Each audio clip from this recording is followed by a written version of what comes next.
మనకు ఫ్యూచర్లో ఏమైనా రిస్క్ ఉంది అని అనుకుంటే మాత్రం మనకు ఆ రిస్క్ని కవర్ చేసుకోవడానికి మనము ప్రీమియం పేమెంట్ చేసి మనం పాలసీలు తీసుకోవాలి ఫ్రెండ్స్. కాబట్టి హెల్త్ ఇన్సూరెన్స్ అంటే హెల్త్ రిస్క్ ఉంది అనుకుంటే మాత్రం హెల్త్ ఇన్సూరెన్స్ పాలసీ అని తీసుకోవాలి.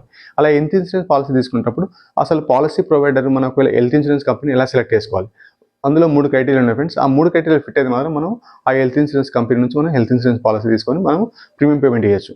ఒకటి ఏంటంటే క్లెయిమ్ సెటిల్మెంట్ రేషియో, అంటే వాళ్ళు ఎంత క్లెయిమ్ సెటిల్ చేస్తున్నారు, అంటే 100 మంది మనకు ఆ క్లెయిమ్స్ అప్లై చేసి వాళ్ళకి ఎంతమందికి క్లెయిమ్ సెటిల్మెంట్ చేస్తున్నారు. ఒకవేళ క్లెయిమ్ సెటిల్మెంట్ రేషియో 95% కంటే ఎక్కువ ఉండాలి. అండ్ ఒకవేళ వాళ్ళు ఇన్కర్డ్ క్లెయిమ్ రేషియో, అంటే వాళ్ళు ఎంత అమౌంట్ అనేది వాళ్ళకి పేమెంట్ చేస్తున్నారు, ఒకవేళ మనకు 80% కంటే ఎక్కువ ఉంటే అది చాలా మంచిది.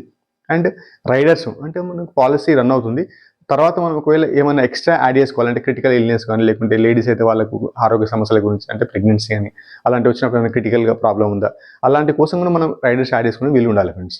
కాబట్టి ఈ 3 క్రైటీరియాలు ఫిల్ అవుతే మాత్రం మనం ఆ హెల్త్ ఇన్సూరెన్స్ ప్రొవైడర్ నుంచి మనం హెల్త్ ఇన్సూరెన్స్ పాలసీ తీసుకొని మనం ప్రీమియం అనేది పేమెంట్ చేసుకోవచ్చు ఫ్రెండ్స్.